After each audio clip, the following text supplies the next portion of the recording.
Je n'ai jamais cru au Bigfoot, jusqu'à l'été 1980, où j'en ai rencontré un qui m'a parlé dans un anglais parfait sur un sentier de randonnée dans la chaîne des Cascades en Oregon. Et ce qui s'est passé quand cette créature a réalisé que j'enregistrais notre conversation a changé ma vie entière, me forçant à faire un choix entre la preuve et la survie. Laissez-moi vous raconter cette histoire depuis le début. Parce que même aujourd'hui, à 72 ans, il m'arrive encore de me réveiller certaines nuits en entendant cette voix dans l'obscurité. Je m'appelle Vincent Holloway et en 1980, j'avais 27 ans. Je travaillais comme photographe naturaliste indépendant, basé à Portland, en Oregon. C'était une belle époque pour être jeune et indépendant. L'économie se redressait, le mont St. Helens venait d'entrer en éruption en mai, et tout le nord-ouest du Pacifique était en pleine effervescence géologique. Je gagnais correctement ma vie en vendant des photos à des magazines spécialisés comme Field and Stream et National Geographic. J'avais grandi à Salem, en Oregon, fils d'un ouvrier de scierie et d'une institutrice. J'ai passé mon enfance à explorer les forêts de la Willamette Valley, à apprendre à identifier les arbres et les oiseaux, développant un amour profond pour la nature sauvage qui a fini par devenir ma carrière. Après le lycée en 1971, j'ai étudié la sylviculture pendant 2 ans à l'Oregon State University, avant d'abandonner pour me consacrer à la photographie à plein temps. Mes parents n'étaient tout pas ravis, mais en 1980, je leur prouvais qu'ils avaient eu tort. J'avais un portfolio, des clients réguliers et un revenu suffisant pour me payer un petit appartement dans le nord-ouest de Portland et un véhicule fiable.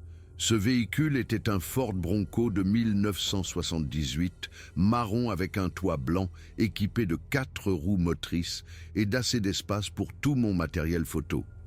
En 1980, ce Bronco représentait pour moi la liberté, la possibilité d'aller n'importe où, de chasser n'importe quelle photo, d'explorer n'importe quel sentier.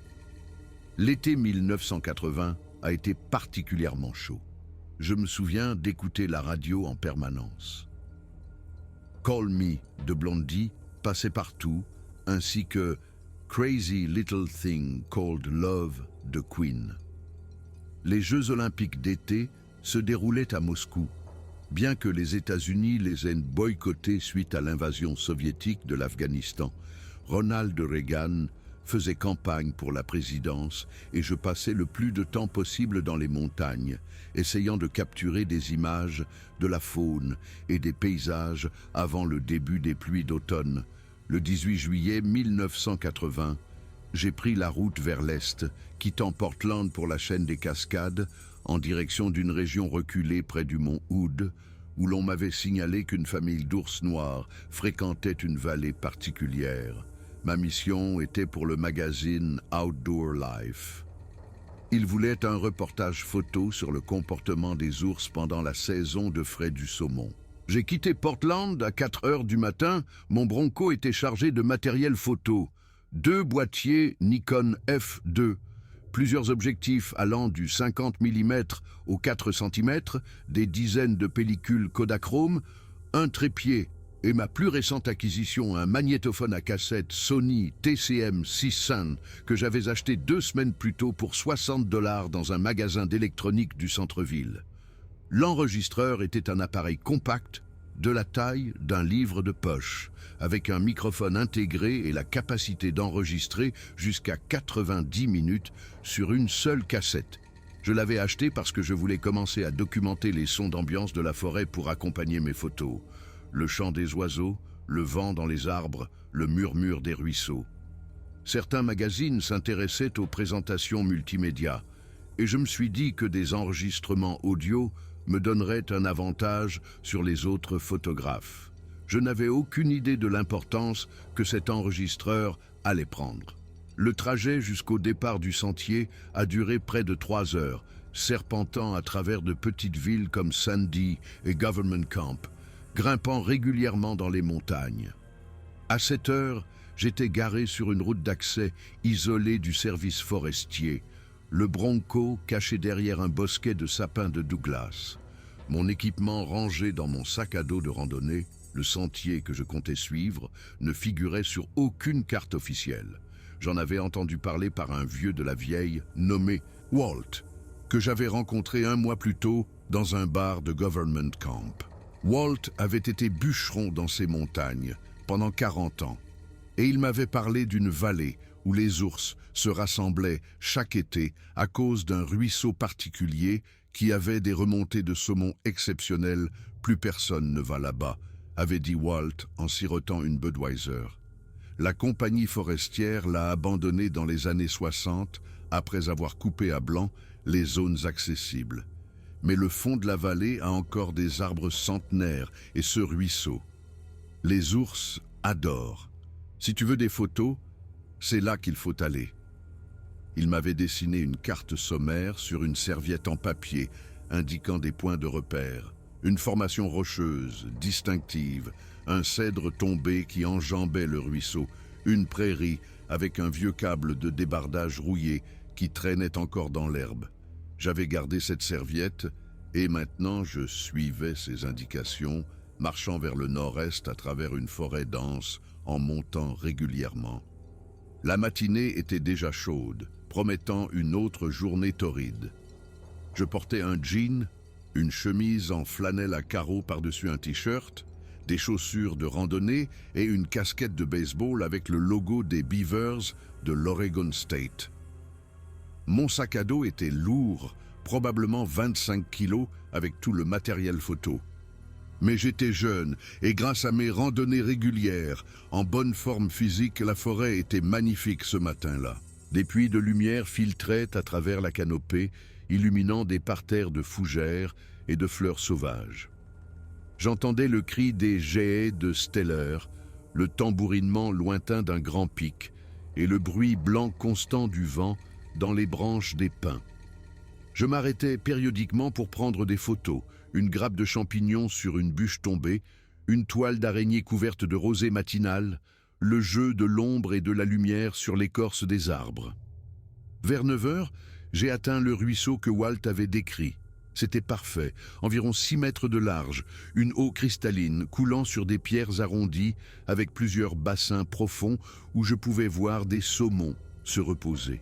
Les berges étaient bordées de buissons de baies et je pouvais voir des traces fraîches d'ours dans la boue près de l'eau. J'ai installé mon équipement sur une petite butte qui m'offrait un bon point de vue sur le ruisseau et les environs. J'ai monté mon Nikon avec un objectif de 400 mm sur le trépied. Je l'ai chargé avec une pellicule neuve et je me suis installé pour attendre. La photographie d'ours demande de la patience. Parfois, on attend des heures, voire des jours, pour le cliché parfait.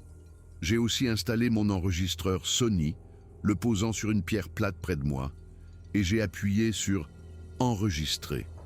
La bande de la cassette a commencé à tourner, capturant les sons ambiants du ruisseau et de la forêt. Pendant les heures qui ont suivi, j'ai attendu et observé. J'ai mangé le déjeuner que j'avais emporté, un sandwich au beurre de cacahuète, une pomme, une barre Snickers et l'eau de ma gourde. J'ai pris des photos du ruisseau, des saumons, d'une buse à queue rousse qui s'est brièvement perchée sur un arbre voisin. La température a dépassé les 25 degrés et j'ai enlevé ma chemise en flanelle, ne gardant que mon t-shirt. Vers 14 heures, j'ai enfin vu ce pourquoi j'étais venu. Un grand ours noir a émergé de la forêt sur la rive opposée du ruisseau. C'était un animal magnifique, probablement 180 kilos, avec une fourrure noire et brillante. J'ai commencé à photographier immédiatement, le vrombissement du moteur de mon appareil photo accompagnant ma capture de l'ours s'avançant dans l'eau à l'affût des saumons. J'étais tellement concentré sur l'ours à travers mon viseur que je n'ai pas remarqué l'autre présence jusqu'à ce que j'entende une voix derrière moi dire, dans un anglais parfait et sans accent, « C'est un bel appareil que vous avez là. » Je me suis figé. La voix était grave, résonante, indubitablement masculine, mais avec une qualité que je n'arrivais pas à définir, comme si quelqu'un parlait du fond d'un puits. Je me suis retourné lentement, le cœur battant soudain la chamade, et je me suis retrouvé face à quelque chose qui ne devrait pas exister. Il se tenait à environ 5 mètres derrière moi, partiellement dissimulé par l'ombre d'un grand cèdre. Même dans la pénombre, je pouvais le voir clairement. Une silhouette massive, mesurant facilement 2,30 m, couverte de poils bruns foncés qui pendaient en longues mèches hirsutes. Les épaules étaient incroyablement larges. Les bras, longs et musclés, se terminaient par des mains qui semblaient presque humaines, mais beaucoup plus grandes. Le visage fut ce qui me choqua le plus. Il n'était ni tout à fait simiesque, ni tout à fait humain. C'était quelque chose entre les deux. Un nez large et plat, une arcade sourcilière proéminente, des pommettes hautes et une mâchoire qui semblait presque trop grande pour le crâne. Mais les yeux étaient indubitablement intelligents, d'un brun foncé et vif, me regardant avec ce que je ne pouvais décrire que comme de la curiosité. Pendant plusieurs secondes, aucun de nous n'a bougé. Mon esprit tournait à plein régime, essayant de traiter ce que je voyais, essayant de concilier l'existence de cette créature avec tout ce que je savais du monde, et puis la partie la plus impossible s'est reproduite. « Je ne voulais pas vous effrayer », dit la créature, sa voix calme et mesurée. « Je vous observais photographier l'ours. Vous êtes très patient. » J'ai ouvert la bouche, mais aucun son n'en est sorti. J'étais littéralement sans voix, fixant cette créature qui me parlait en anglais. Un anglais parfait, grammaticalement correct, avec un vocabulaire qui suggérait une éducation et une intelligence. « Vous pouvez parler », dit la créature, et je décelai quelque chose comme de l'amusement dans son ton. La plupart des gens crient et s'enfuient quand ils me voient. Vous vous contentez de me fixer. C'est plutôt rafraîchissant. Vous pouvez parler, ai-je finalement réussi à dire, d'une voix à peine audible. Évidemment, répondit la créature, bien que j'en ai rarement l'occasion. Vous êtes le premier humain à qui je parle depuis... Oh, ça doit bien faire 3 ans. Peut-être 4. Je perds la notion du temps ici. La créature fit un pas en avant, sortant plus complètement de l'ombre, et je pus mieux la voir. Les poils qui couvraient son corps étaient épais et rêches, emmêlés par endroits avec des morceaux d'écorce et des aiguilles de pin. Elle ne portait aucun vêtement, mais son corps était si complètement couvert de poils que cela semblait naturel, pas obscène. La créature se déplaçait avec une grâce qui semblait en contradiction avec sa taille massive, évitant soigneusement une parcelle de bois piquant qui se serait accrochée à ses jambes. « Comment parlez-vous anglais ?» demandai-je, toujours incapable de croire pleinement que cela se produisait. La créature s'assit sur une bûche tombée, le bois craquant sous son poids. La nature désinvolte de ce geste, s'asseoir comme si nous étions 2 personnes ayant une conversation normale, rendait la situation encore plus surréaliste. Je l'ai appris de la même manière que n'importe qui apprend une langue, dit-elle, en écoutant, en observant, en pratiquant. J'ai vécu dans ces montagnes pendant 47 ans, et pendant une grande partie de ce temps, j'ai été près des installations humaines, assez près pour entendre des conversations, pour écouter les radios des postes de garde forestiers, pour regarder les humains interagir. L'acquisition d'une langue n'est pas difficile quand on est motivé et qu'on a du temps. 47 ans, dis-je, faisant le calcul dans ma tête. Ça voudrait dire depuis 1933. 1933. Oui, j'étais jeune alors, à peine sorti de l'adolescence selon nos standards. Ma famille et moi avons migré vers le sud depuis la Colombie-Britannique, suivant les sources de nourriture, évitant l'expansion humaine. Finalement, je me suis séparé d'eux, un processus naturel pour nous, et je suis en Oregon depuis. Je réalisais que j'étais toujours assis par terre, mon appareil photo oublié, les yeux levés vers cette créature qui m'expliquait calmement l'histoire de sa vie. Une partie de mon cerveau hurlait que ce n'était pas réel, que je devais souffrir d'une insolation ou avoir mangé quelque chose de mauvais, mais la créature était trop détaillée, trop réelle, trop présente pour être une hallucination. « Qu'est-ce que vous êtes ?» demandai-je. Je veux dire, je sais que les gens vous appellent Bigfoot ou Sasquatch, mais comment vous appelez-vous vous-même? La créature émit un son, une vocalisation basse et grondante qui semblait venir du plus profond de sa poitrine. Il me fallut un moment pour réaliser qu'elle riait. Nous n'avons pas de mots pour nous-mêmes d'une manière qui se traduirait dans votre langue, dit-elle. Nous sommes simplement le peuple des forêts profondes, ceux qui marchent entre les arbres. Vos noms, Bigfoot, Sasquatch, sont aussi bons que n'importe quels autres, je suppose. Combien êtes-vous? Moins qu'avant. Quand j'étais jeune, nous étions peut-être 200 dans le nord-ouest du Pacifique maintenant, peut-être 60, 70 au plus. Votre espèce s'étend, la nôtre se réduit. C'est l'ordre naturel des choses, je suppose. Les plus adaptables survivent. La créature désigna mon appareil photo d'une de ses mains massives. Vous preniez des photos de l'ours. Êtes-vous un scientifique? Photographe, dis-je. Photographe naturaliste. Je vends des images à des magazines. Ah, documenter le monde naturel pour ceux qui ne s'y aventurent pas eux-mêmes. C'est une noble profession, d'une certaine manière. La créature marqua une pause. Bien que je remarque que vous n'avez pas saisi votre appareil pour me photographier, la déclaration resta en suspens entre nous. C'était vrai. Bien que je sois assise à 5 mètres de ce qui serait la découverte du siècle, bien que j'aie mon appareil juste à côté de moi, je n'avais même pas pensé à prendre une photo. Je ne sais pas si je devrais, admis-je. Cela semble privé, en quelque sorte, comme si ce n'était pas correct. La créature me regarda avec ses yeux intelligents, et j'y vis quelque chose qui aurait pu être du respect. Vous avez plus de sagesse que la plupart de votre espèce. Oui, ce serait une violation. Mon peuple a survécu précisément parce que nous restons non photographiés, non prouvés, existant dans le domaine de la légende et du doute. Une photographie nette détruirait cette protection. Mais cela prouverait aussi que vous existez, dis-je. Les gens pourraient arrêter de vous chasser, pourraient protéger votre habitat, pourraient... Nous mettre en cage, interrompit la créature, sa voix prenant un ton plus dur. Pourrait nous étudier, nous disséquer, nous transformer en curiosité et en attraction. Pourrait débattre pour savoir si nous avons des droits, si nous sommes assez humains pour mériter une protection, ou juste des animaux à gérer. Non, Vincent. L'anonymat est notre plus grande défense.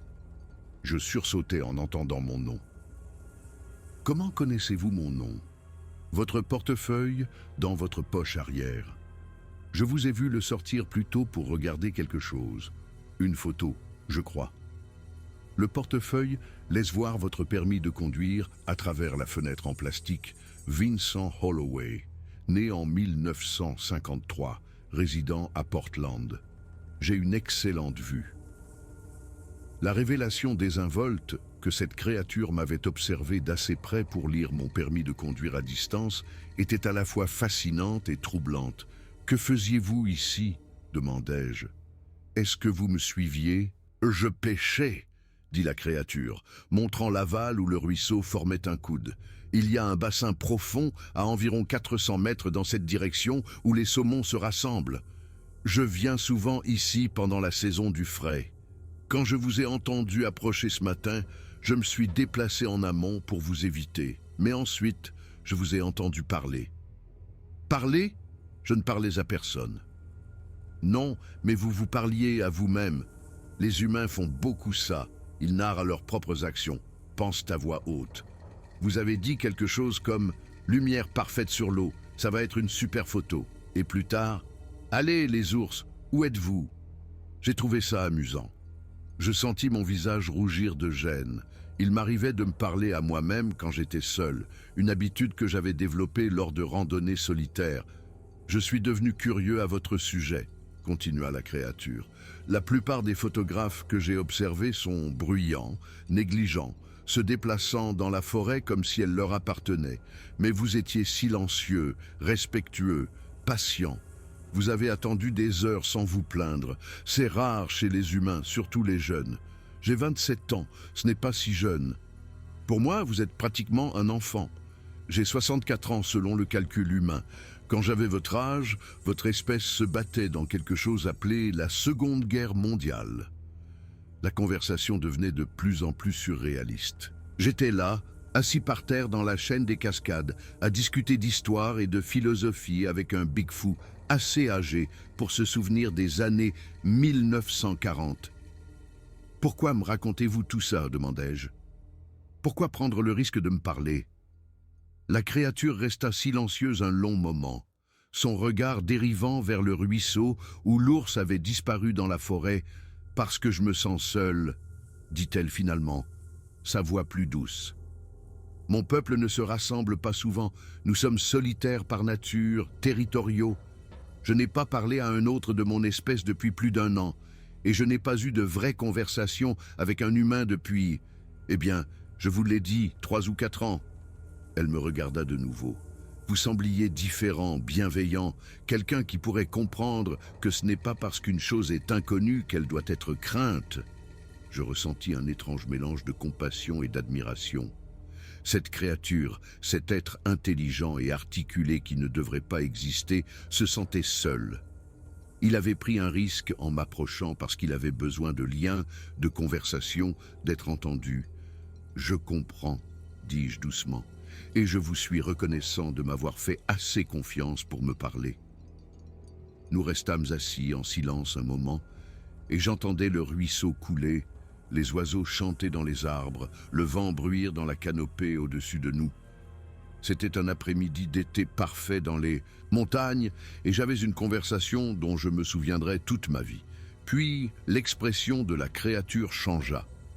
Sa tête s'inclina légèrement et ses yeux intelligents se concentrèrent sur quelque chose derrière moi. Je me tournai pour regarder, suivant son regard, et mon estomac se noua. L'enregistreur Sony était toujours posé sur la pierre où je l'avais placé des heures plus tôt. La bande de la cassette tournait toujours, la petite lumière rouge d'enregistrement encore allumée. Il avait enregistré toute notre conversation. La créature se leva lentement, sa pleine hauteur soudainement plus imposante.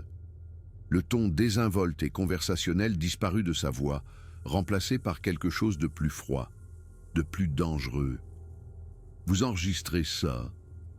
dit-elle, non pas une question, mais une affirmation.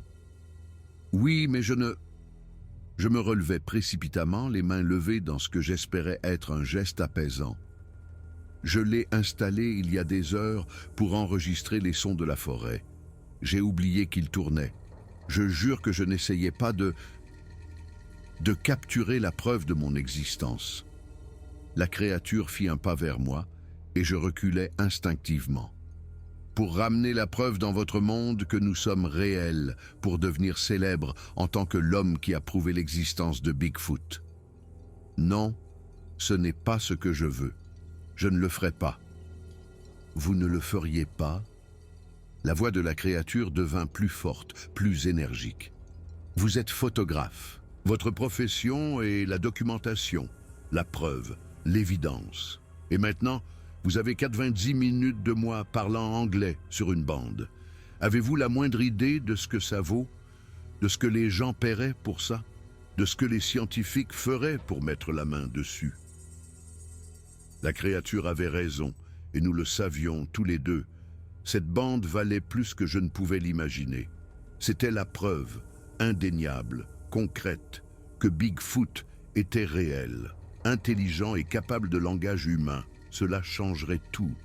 « Je ne l'utiliserai pas, dis-je désespérément. Je vais l'effacer tout de suite. Regardez. » Je me dirigeai vers l'enregistreur, mais la créature fut plus rapide. Elle couvrit la distance entre nous en 2 enjambées massives et saisit l'enregistreur sur la pierre avec une douceur surprenante, le soulevant pour l'examiner. « Sony TCM 600 », dit-elle en lisant l'étiquette. Capacité de bande de 60 minutes, microphone à condensateur intégré, vitesse d'enregistrement de 4,76 cm par seconde. J'ai vu des publicités pour ces appareils dans des magazines au poste des gardes forestiers. La connaissance des spécifications de l'enregistreur par la créature aurait été impressionnante dans d'autres circonstances. À cet instant, c'était terrifiant. « S'il vous plaît, dis-je. Je vous donne ma parole. Je ne parlerai à personne de cette conversation. Je détruirai la bande. Vous pouvez me regarder le faire. » La créature me regarda. Ses yeux sombres, indéchiffrables. « Votre parole ? La parole d'un humain que je connais depuis moins d'1 heure. Pourquoi devrais-je vous faire confiance ? Parce que je vous respecte, dis-je, et je le pensais de tout mon être. Parce que vous m'avez fait assez confiance pour me parler, et je ne trahirai pas cette confiance. Parce que... Je peinais à trouver les mots justes, parce que vous vous sentez seul, et je comprends ce que c'est, et je ne veux pas être la raison pour laquelle vous ne pourrez plus jamais risquer de parler à un autre humain. La créature resta silencieuse, m'étudiant, l'enregistreur toujours dans sa main massive. Je pouvais voir la cassette à l'intérieur, tournant encore, enregistrant encore cette confrontation tendue. « Vous comprenez la solitude », dit enfin la créature. « Oui, je passe la plupart de mon temps seul dans la nature. Mes amis ne comprennent pas pourquoi je préfère les forêts aux bars, pourquoi je préfère photographier les oiseaux plutôt que d'aller à des fêtes. Mes parents pensent que je gâche mes études. Ma dernière petite amie m'a quitté parce qu'elle disait que j'aimais plus les montagnes qu'elle. Je pris une profonde inspiration. Je ne compare pas ma solitude à la vôtre. Ce que vous vivez doit être tellement pire. Mais je comprends le besoin de connexion, d'avoir quelqu'un à qui parler et qui écoute vraiment. » L'expression de la créature s'adoucit légèrement. Elle baissa les yeux sur l'enregistreur dans sa main, puis de nouveau sur moi. « Si je vous laisse garder cette bande, dit-elle lentement, si je vous fais confiance pour la détruire ou ne jamais l'utiliser, quelle garantie ai-je ? Qu'est-ce qui vous empêche de retourner à Portland ce soir et de la vendre au plus offrant ? » « Rien, admis-je, à part ma parole. Et je sais que ce n'est pas grand-chose, mais c'est tout ce que je peux offrir. » Nous restâmes là, dans la lumière de l'après-midi, humains et Sasquatch, figés dans un moment qui définirait nos deux avenirs. L'ours avait quitté le ruisseau depuis longtemps. Les saumons continuaient leur voyage en amont, inconscients du drame qui se jouait sur la berge. Puis la créature fit quelque chose d'inattendu. Elle me tendit l'enregistreur. « Prenez-le, dit-elle. » Je tendis la main avec précaution et pris l'enregistreur. Nos doigts se touchèrent brièvement. Sa peau était étonnamment chaude, coriace, avec des callosités qui témoignaient d'une vie entière dans la nature. « Je vais vous faire confiance, Vincent Holloway, » dit la créature, non pas parce que je suis certain que vous honorerez votre parole, mais parce que je veux croire que certains humains sont encore capables de placer l'éthique au-dessus de l'opportunité. Je veux croire que vous êtes l'un d'eux. Je le suis, dis-je. Je vous le promets. Alors prouvez-le. Effacez cette bande maintenant, pendant que je regarde. Je baissai les yeux sur l'enregistreur dans mes mains, sur la cassette, qui tournait encore à l'intérieur. C'était le moment de la décision. Je pouvais prétendre que l'enregistreur était défectueux, courir jusqu'à mon Bronco et repartir avec l'enregistrement le plus important de l'histoire de la cryptozoologie. Je serais célèbre, je serais riche, tous les magazines du monde voudraient m'interviewer, ou je pouvais tenir ma parole envers une créature qui m'avait confié son existence. J'appuyais sur le bouton « Stop ». La bande cessa de bouger, puis j'appuyais sur le bouton « Rembobiner », regardant la bande s'enrouler en arrière, s'effaçant au fur et à mesure. L'enregistreur avait une fonction d'effacement rapide. Si l'on maintenait les boutons « Enregistrer » et « Lecture » enfoncés simultanément pendant le rembobinage, la bande était effacée magnétiquement. C'est exactement ce que je fis. La créature regarda en silence la bande se rembobiner complètement, effaçant chaque mot de notre conversation, chaque son de sa voix.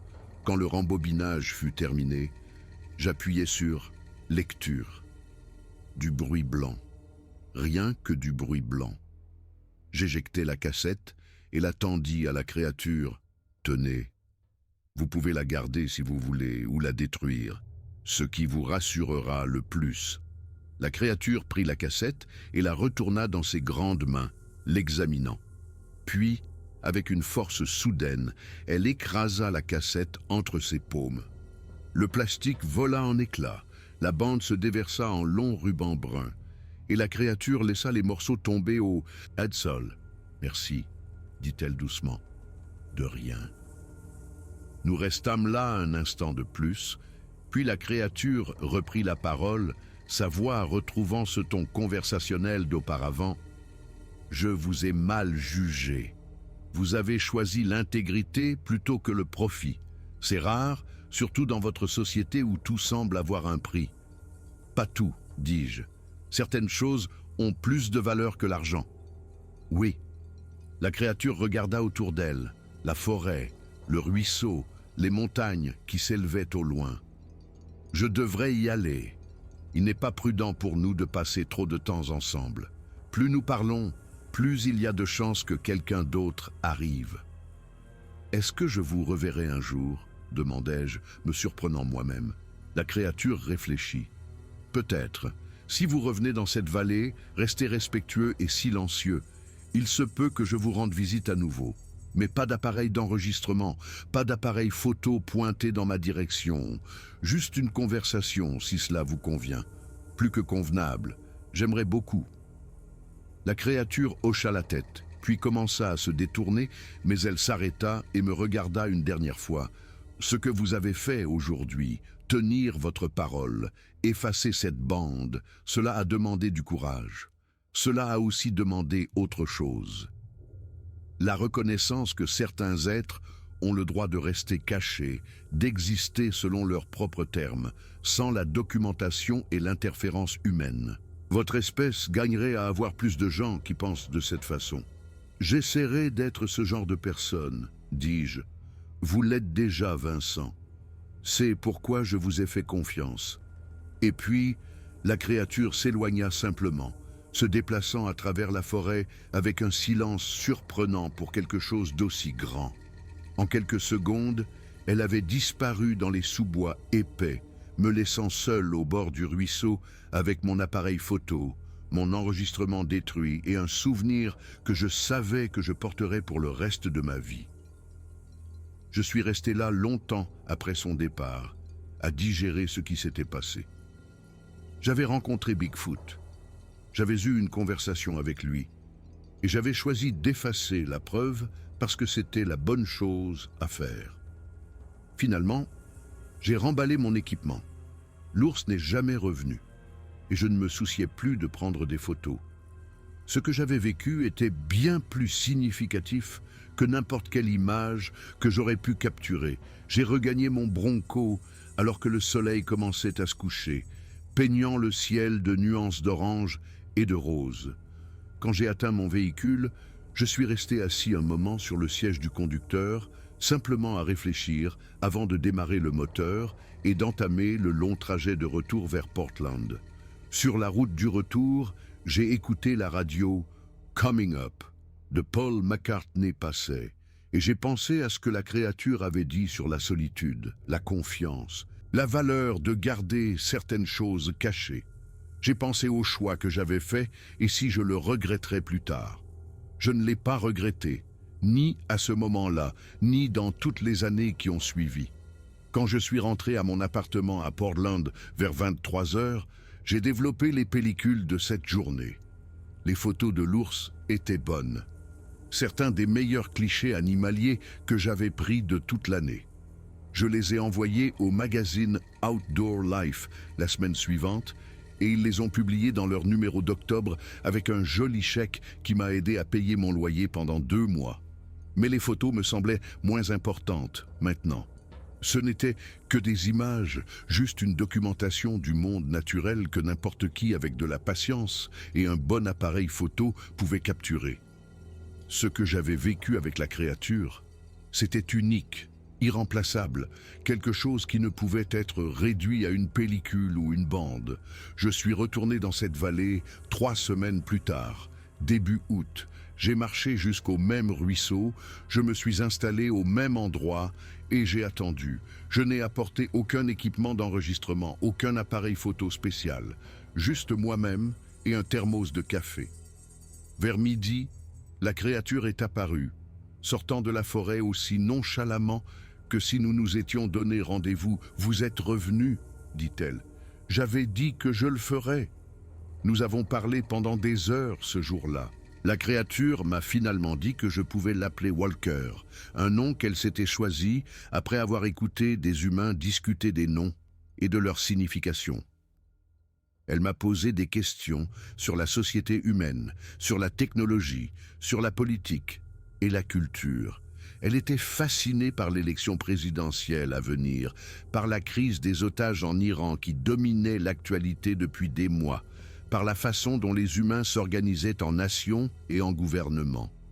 En retour, je l'ai interrogé sur sa vie, son histoire, le monde des Sasquatch qui existait dans l'ombre de la civilisation humaine. Walker m'a raconté son enfance dans les forêts de Colombie-Britannique dans les années 1930, sa migration vers le sud avec son groupe familial pendant la Seconde Guerre mondiale, lorsque les opérations d'exploitation forestière se sont considérablement développées pour fournir du bois à l'effort de guerre. Nous pouvions entendre la guerre même dans la forêt profonde, dit Walker. Des avions qui volaient au-dessus de nos têtes, une activité humaine accrue, le son d'explosions lointaines provenant d'exercices militaires. C'était une période effrayante pour nous. Nous avons réalisé que votre espèce avait développé des armes capables de détruire des paysages entiers. Nous nous sommes enfoncés plus profondément dans des zones reculées, évitant les humains encore plus soigneusement qu'auparavant. Walker a parlé de la difficulté de survivre dans un paysage de plus en plus dominé par l'homme. Comment les routes fragmentaient leur territoire, comment les coupes à blanc détruisaient les sources de nourriture, comment les loisirs humains empiétaient sur des zones qui avaient été autrefois des refuges sûrs. À l'époque de mon grand-père, dans les années 1800, nous pouvions voyager sur des centaines de kilomètres et ne rencontrer que rarement des humains, expliqua Walker. Maintenant, on peut à peine parcourir 80 kilomètres dans n'importe quelle direction sans traverser une route ou rencontrer un sentier de randonnée. Votre espèce a presque tout revendiqué. « Vous nous en voulez ?» demandai-je. « D'avoir tout pris ?» Walker resta silencieux un moment, réfléchissant à la question « En vouloir ?» Non, ce serait comme en vouloir à la marée de montée. Votre espèce réussit parce qu'elle s'adapte, parce qu'elle modifie les environnements pour répondre à ses besoins. D'un point de vue évolutif, c'est admirable, mais cela rend la survie difficile pour ceux d'entre nous qui préfèrent rester non modifiés par la civilisation. Nous nous sommes rencontrés 5 autres fois cet été-là, en 1980, toujours au même ruisseau, toujours pendant la journée, lorsque le risque de rencontrer d'autres humains était le plus faible. À chaque fois, nos conversations s'approfondissaient. Walker m'a parlé de la structure sociale des Sasquatch, de leur nature principalement solitaire, mais maintenant des liens familiaux lâches, de leur communication à distance, par des vocalisations que les humains prenaient souvent pour des hiboux ou des coyotes. De leur territoire qui pouvait s'étendre sur 130 km². Je lui ai parlé de ma vie, de mes rêves, de devenir un photographe naturaliste de renom, de ma relation compliquée avec mes parents, de mes difficultés à trouver un sens dans un monde qui semblait souvent trop rapide, trop bruyant, trop axé sur la réussite matérielle. « Vous êtes pris entre deux mondes », observa Walker lors de notre 4e rencontre, pas tout à fait à l'aise dans la société humaine, mais incapable d'embrasser pleinement la nature sauvage. « Vous êtes liminal, Vincent. Vous existez dans les espaces intermédiaires. Est-ce une mauvaise chose? Non. Les êtres liminaux voient souvent des vérités que les autres manquent. Vous voyez la valeur à la fois de la civilisation et de la nature sauvage. Cette perspective est rare et précieuse. » Alors que l'été laissait place à l'automne, nos rencontres devinrent moins fréquentes. Walker expliqua qu'à l'approche de l'hiver, Il devait se concentrer sur la constitution de réserves de nourriture, sur la préparation des mois froids où la recherche de nourriture devenait difficile. « Est-ce que ça ira ?» demandai-je lors de ce qui s'avéra être notre dernière rencontre de 1980, fin septembre. « Avez-vous assez de nourriture en réserve ?»« J'ai survécu à 64 hivers, » dit Walker, avec ce que j'avais appris à reconnaître comme de l'amusement. « Je survivrai à celui-ci aussi, mais j'apprécie votre sollicitude. Je vous verrai l'année prochaine? Peut-être, si je suis toujours dans la région, si vous revenez dans cette vallée, si les circonstances le permettent. Mais Vincent, vous devez savoir, mon peuple ne reste pas éternellement au même endroit. Nous migrons, suivant les sources de nourriture et évitant l'empiètement humain. Il se peut qu'un jour je parte, quand ces montagnes deviendront trop peuplées ou trop dangereuses. Où iriez-vous? Au nord, probablement de retour vers le Canada, ou peut-être à l'est, vers l'Idaho et le Montana. Il y a encore des endroits sauvages là-bas, bien qu'ils se réduisent chaque année. Nous nous sommes dit au revoir ce jour-là, sans savoir si nous nous reverrions un jour. J'ai regagné mon Bronco, ressentant un profond sentiment de perte, comme si je laissais derrière moi un ami que je ne reverrais peut-être jamais. Mais j'ai revu Walker plusieurs fois. En fait, au cours des années suivantes, au début des années 1980, j'ai fait des voyages réguliers dans cette vallée, et le plus souvent, Walker apparaissait. Nous parlions pendant des heures de tout et de rien, de philosophie, d'écologie, de la nature humaine, du monde en mutation qui nous entourait. Walker était là lorsque le mont St. Helens est entré en éruption en mai 1980 et m'a décrit avoir vu le nuage de cendres se répandre dans le ciel depuis une crête à 25 km de là. C'était comme si la montagne était en colère, dit Walker. Vos scientifiques disent que ce n'était que de la pression et du magma, mais en étant là, à regarder, on aurait dit que la Terre elle-même protestait contre quelque chose. Walker était là quand Reagan a remporté la présidence en novembre 1980, et nous avons discuté de ce que cela pourrait signifier pour la politique environnementale, pour la protection de la nature, pour les forêts que Walker appelait sa maison Walker, était là pendant la récession du début des années 1980, lorsque mes revenus de photographe ont diminué et que j'ai dû prendre un emploi à temps partiel dans un magasin d'appareils photo à Portland pour joindre les deux bouts.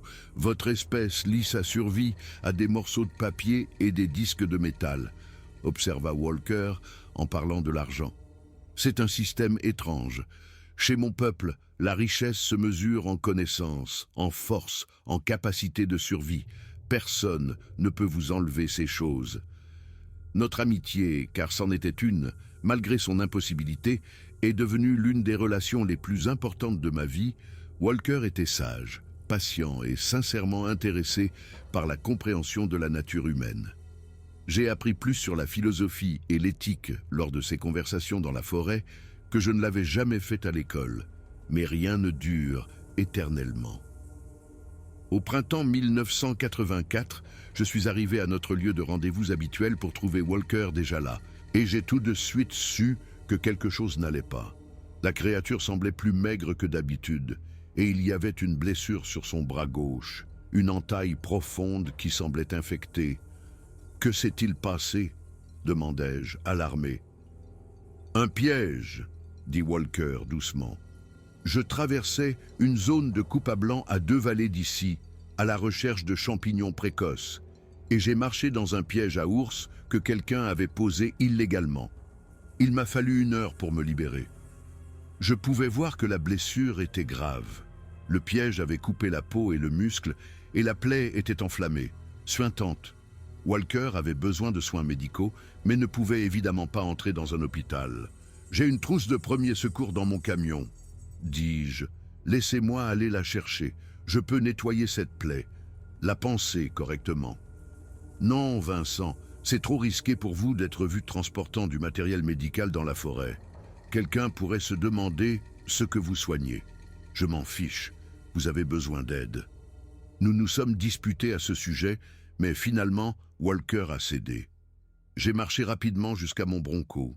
Je conduisais un modèle plus récent, à l'époque, une version de 1982 bleue et blanche, et j'ai attrapé ma trousse de premiers secours élargie. J'avais commencé à transporter du matériel médical plus complet après avoir appris l'existence de Walker, juste au cas où. J'ai nettoyé la plaie du mieux que je pouvais, appliqué une pommade antibiotique et l'ai enveloppé de gaz et de bandages. Walker est resté assis patiemment pendant tout le processus, bien que je puisse voir la douleur dans ses yeux. « Vous devriez vous reposer », lui dis-je quand j'eus fini. « Laissez ça guérir. Ne forcez pas. »« Je ne peux pas me reposer, » dit Walker. « Il y a quelque chose que je dois vous dire, quelque chose que j'ai repoussé. » Il marqua une pause, et je vis dans ses yeux intelligents quelque chose que je n'avais jamais vu auparavant. La peur. « Je pars, Vincent. Définitivement. Je migre vers le nord, de retour au Canada, peut-être jusqu'en Alaska. » Mon estomac se noua. Pourquoi? C'est à cause du piège. Le piège est un symptôme du problème plus large. Cette région devient trop développée, trop peuplée.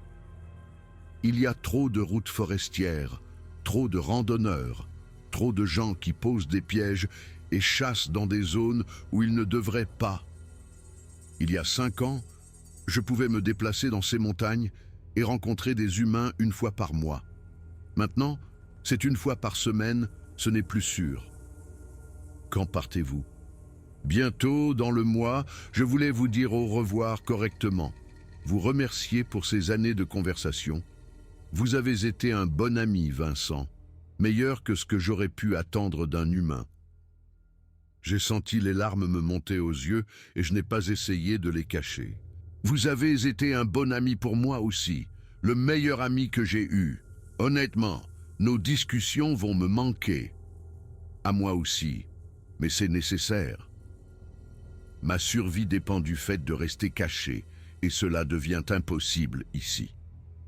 Nous sommes restés assis ensemble longtemps ce jour-là, sans beaucoup parler, juste en partageant l'espace.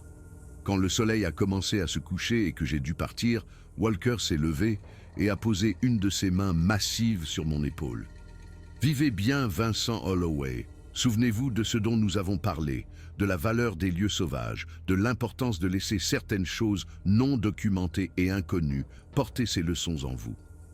Je le ferai, je vous le promets. » C'était la dernière fois que je voyais Walker. Je suis retourné dans la vallée plusieurs fois au cours des mois suivants, espérant une dernière rencontre, mais la créature n'est jamais apparue. Finalement, j'ai accepté que Walker était vraiment parti, qu'il avait migré vers le nord, vers un territoire plus sûr, et qu'il ne me restait que les souvenirs de notre amitié impossible. La vie a suivi son cours, comme toujours. J'ai continué à travailler comme photographe naturaliste dans les années 1980 et 1990, me forgeant une solide réputation et publiant finalement 3 livres de photographie de la nature sauvage. Je ne me suis jamais marié, n'ai jamais eu d'enfant, préférant passer mon temps dans les forêts et les montagnes qui m'avaient toujours semblé plus un foyer que n'importe quel bâtiment. Les conversations avec Walker m'ont changé de manière fondamentale. Je suis devenu un défenseur de la préservation de la nature, donnant une partie de mes revenus de photographe à des organisations de conservation. J'ai écrit des articles plaidant pour laisser certaines zones non développées, pour respecter les lieux sauvages qui existaient encore. Je n'ai jamais mentionné Walker, n'ai jamais fait allusion à la vraie raison de ma passion, mais ceux qui me connaissaient ont reconnu que quelque chose avait changé dans ma perspective après 1980. Mes parents sont décédés au début des années 1990. Mon père en 1991 d'une crise cardiaque. Ma mère en 1993 d'un cancer. À leurs funérailles, des parents m'ont interrogé sur ma vie. Pourquoi je ne m'étais jamais installé? Pourquoi je continuais à errer dans les bois à 40 ans? J'ai essayé d'expliquer que je m'étais installé, mais pas de la manière qu'ils comprenaient. La nature sauvage était ma maison. Les forêts étaient ma famille. En 1995, à 42 ans, j'ai pris une décision qui a surpris tous ceux qui me connaissaient. J'ai vendu mon appartement à Portland et acheté un petit chalet sur 2 hectares de terrain boisé dans les contreforts des Cascades, à environ 145 km à l'est de la ville. La propriété était isolée, accessible uniquement par un chemin de terre accidenté, sans voisins à moins de 3 km. C'était parfait. J'ai passé les 30 années suivantes à y vivre, subvenant à mes besoins grâce aux ventes de photos, aux droits d'auteur de mes livres et finalement à un peu d'enseignement. J'ai donné des ateliers de photographie de nature qui ont attiré des étudiants de tout le pays, mais surtout, j'ai vécu tranquillement, regardant les saisons changer, observant la faune qui passait sur ma propriété et me souvenant des conversations que j'avais eues avec une créature que la plupart des gens croyaient être un mythe. Je n'ai jamais parlé de Walker à personne, pas à mes parents avant leur mort, pas à mes quelques amis proches, pas aux étudiants qui venaient à mes ateliers et me posaient des questions sur mes rencontres animalières les plus mémorables. Le secret est resté enfermé en moi, un trésor privé que j'avais promis de protéger. Mais je pensais souvent à Walker, surtout les soirs tranquilles où je m'asseyais sur le porche de mon chalet avec une tasse de café, écoutant les bruits de la forêt. Je me demandais si Walker avait atteint le Canada ou l'Alaska, si la créature avait trouvé un territoire plus sûr, s'il y avait encore des endroits sauvages assez reculés pour que des êtres comme Walker puissent survivre. Je me demandais si Walker pensait parfois à moi, à nos conversations au bord de ce ruisseau en 1980. Le monde a changé de façon spectaculaire pendant ces décennies. Internet est arrivé, transformant la diffusion de l'information. Les téléphones portables sont devenus omniprésents, donnant à chacun la possibilité de documenter et de partager instantanément. Les pièges photographiques ont proliféré dans les forêts, photographiant automatiquement tout ce qui bougeait. Des drones ont commencé à survoler les zones sauvages, équipés de caméras haute résolution. Le monde est devenu plus petit, plus documenté, plus connecté, et je m'inquiétais constamment pour Walker et les autres comme lui, pour savoir comment ils pouvaient survivre à une époque où la vie privée et l'anonymat disparaissaient. J'ai 72 ans maintenant, et je vis dans le même chalet que j'ai acheté en 1995. Mes cheveux sont blancs, mes articulations me font mal les matins froids, et ma vue n'est plus ce qu'elle était. Je photographie toujours le monde naturel, bien que j'utilise maintenant des appareils numériques au lieu de la pellicule. La technologie a changé, mais l'acte essentiel d'observer et de documenter la nature reste le même. J'ai beaucoup pensé ces derniers temps à ce jour de 1980 où j'ai effacé l'enregistrement de la voix de Walker au choix que j'ai fait. Et si c'était le bon? Au cours des 45 années qui ont suivi, Bigfoot est resté un mystère, une légende, quelque chose dont les gens débattent mais ne prouvent jamais. Il y a eu des canulars, des photos floues, des vidéos douteuses, mais jamais le genre de preuves concrètes qui forcerait la science à reconnaître leur existence, et j'aurais pu changer ça. J'avais 90 minutes d'un Sasquatch parlant un anglais parfait sur une bande, et je l'ai effacé. Certains pourraient dire que j'ai fait le mauvais choix, que j'ai privé l'humanité d'une connaissance cruciale, que j'ai placé la vie privée d'une créature au-dessus de l'avancement de la science et de la compréhension. Ils pourraient soutenir que prouver l'existence de Bigfoot aurait pu conduire à la protection de leur habitat, à des efforts de conservation, à des protections légales pour l'espèce. Mais je sais que Walker avait raison. Une bande comme ça n'aurait pas conduit à la protection. Elle aurait conduit à une chasse à l'homme, ou plutôt à une chasse au Sasquatch. Chaque forêt du nord-ouest du Pacifique aurait été inondée de chercheurs, de chasseurs, de curieux. Tous désespérés d'être les premiers à en capturer un, l'armée aurait pu s'en mêler, les traitant comme des menaces potentielles à la sécurité ou des spécimens biologiques à étudier. Les pires craintes de Walker se seraient réalisées. J'ai fait le bon choix. J'en suis plus certain que jamais. La semaine dernière, quelque chose de remarquable s'est produit. J'étais assis sur mon porche en début de soirée, regardant le coucher de soleil peindre le ciel d'orange et de violet, quand j'ai entendu un son provenant de la forêt derrière mon chalet, une vocalisation basse et résonnante que je n'avais pas entendue depuis 45 ans, mais que j'ai reconnue immédiatement. Je me suis levé lentement, le cœur battant, et j'ai marché jusqu'au bord de ma clairière. Et là, debout dans l'ombre entre les arbres, se trouvait une silhouette que je pensais ne jamais revoir. Walker avait l'air plus âgé, les poils plus gris que bruns maintenant, le visage plus ridé, le mouvement légèrement plus raide, mais les yeux étaient les mêmes, intelligents et conscients, me regardant avec reconnaissance et quelque chose qui aurait pu être de l'affection. « Bonjour Vincent », dit Walker, la voix plus grave que dans mon souvenir, mais indubitablement la même. Ça fait longtemps. Je me suis mis à pleurer, les larmes coulant sur mon visage buriné, incapable de parler pendant un moment. Puis j'ai réussi à dire « Je vous croyais parti. Je pensais ne plus jamais vous revoir. J'ai failli ne pas revenir. Ce n'est pas sûr, même ici. Mais je suis vieux maintenant et je voulais vous voir une dernière fois avant que... » Walker marqua une pause. « Avant que mon temps ne s'achève. Nous ne vivons pas éternellement, Vincent. Même mon espèce a ses limites. Nous avons parlé pendant des heures ce soir-là. Rattrapant 45 ans, Walker avait atteint la Colombie-Britannique, avait vécu dans des régions reculées des montagnes côtières, avait survécu et avait même trouvé d'autres de son espèce. « Nous sommes plus nombreux que je ne le pensais », m'a dit Walker.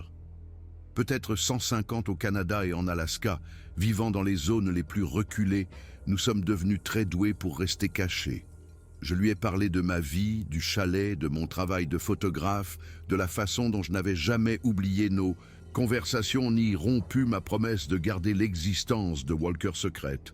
« Je savais que vous ne le feriez pas, » dit Walker. « C'est pourquoi je vous ai fait confiance. C'est pourquoi je suis ici maintenant. » Alors que la lune se levait et que les étoiles apparaissaient, Walker se leva pour partir. « C'est un adieu, Vincent. Un véritable adieu cette fois. Je ne reviendrai pas. Je suis trop vieux pour voyager maintenant. Et ce voyage depuis le Canada m'a pris tout ce que j'avais.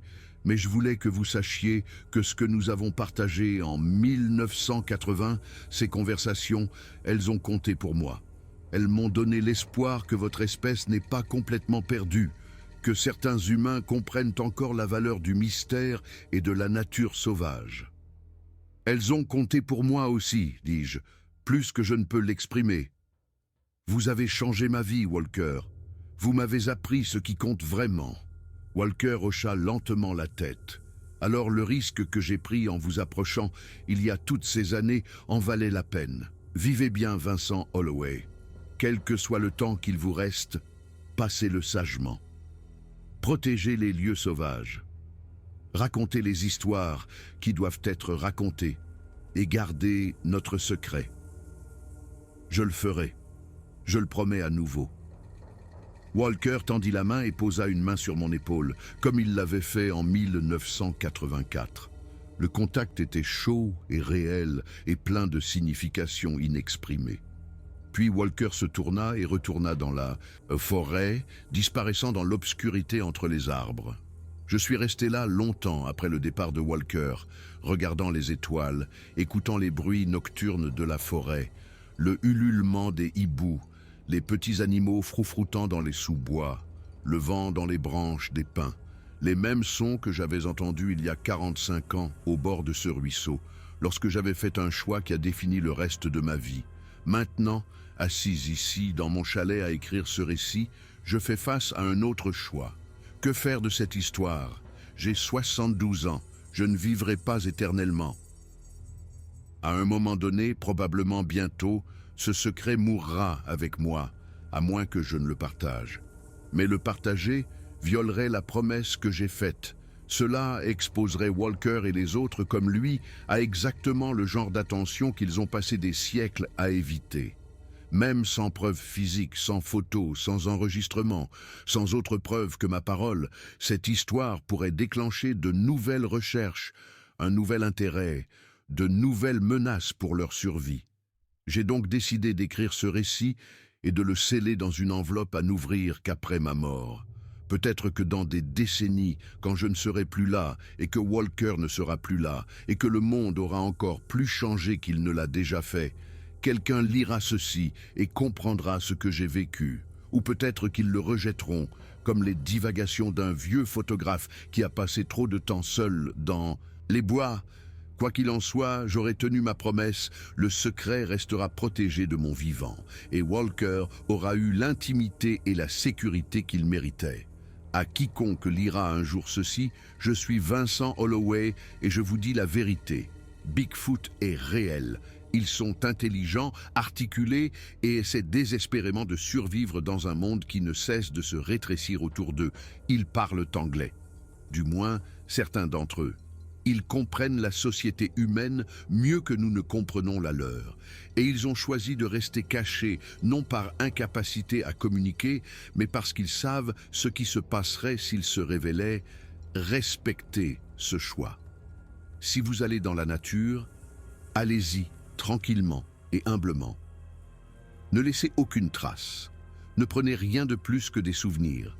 Et si vous êtes extraordinairement chanceux, si vous êtes au bon endroit au bon moment avec la bonne attitude, vous pourriez apercevoir quelque chose d'extraordinaire. Mais si c'est le cas, je vous demande, je vous supplie de faire ce que j'ai fait. Gardez-le pour vous. Laissez-les rester mystérieux.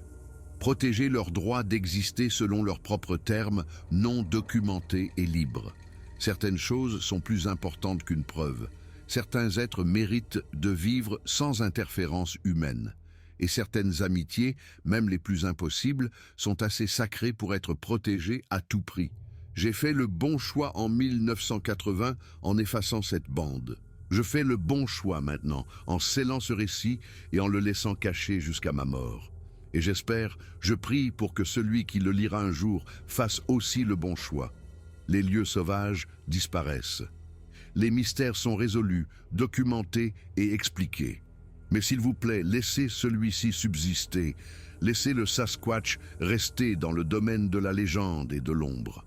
Ils ont gagné ce droit par des siècles de patience et d'adaptation. Ils sont là-bas, dans les forêts profondes, dans les montagnes reculées, dans les endroits où les humains vont rarement. Ils observent, écoutent, survivent. Et ils méritent de continuer à le faire sans notre ingérence. Voilà mon histoire. Voilà ce qui s'est passé quand un Bigfoot m'a parlé dans un anglais parfait un jour d'été en 1980. Je ne vous demande pas de le croire. Je vous demande juste de le respecter, de comprendre pourquoi j'ai gardé le secret et de transmettre le même respect pour les êtres sauvages que Walker m'a enseigné il y a toutes ces années. Le soleil se couche maintenant. Je peux le voir à travers la fenêtre de mon chalet, peignant la forêt de nuances d'or et d'ambre. De la même manière qu'il y a 45 ans, au bord de ce ruisseau, je vais sceller ce récit maintenant, le placer dans mon coffre-fort, avec des instructions pour qu'il ne soit pas ouvert avant ma mort. Et puis, je vais m'asseoir sur mon porche avec une tasse de café et regarder les étoiles apparaître, comme je l'ai fait presque tous les soirs depuis 30 ans. J'écouterai les bruits de la forêt et je penserai à Walker, à nos conversations, aux choix que j'ai faits et que je n'ai jamais regrettés. Certaines choses sont destinées à rester inconnues. Certaines amitiés transcendent le besoin de preuves. Et certaines promesses valent la peine d'être tenues, quel qu'en soit le coût. J'ai tenu ma promesse, Walker, pendant 45 ans, et ça continue. Je l'ai tenue, et je la tiendrai jusqu'au jour de ma mort. C'est assez. Ça doit être assez, musique.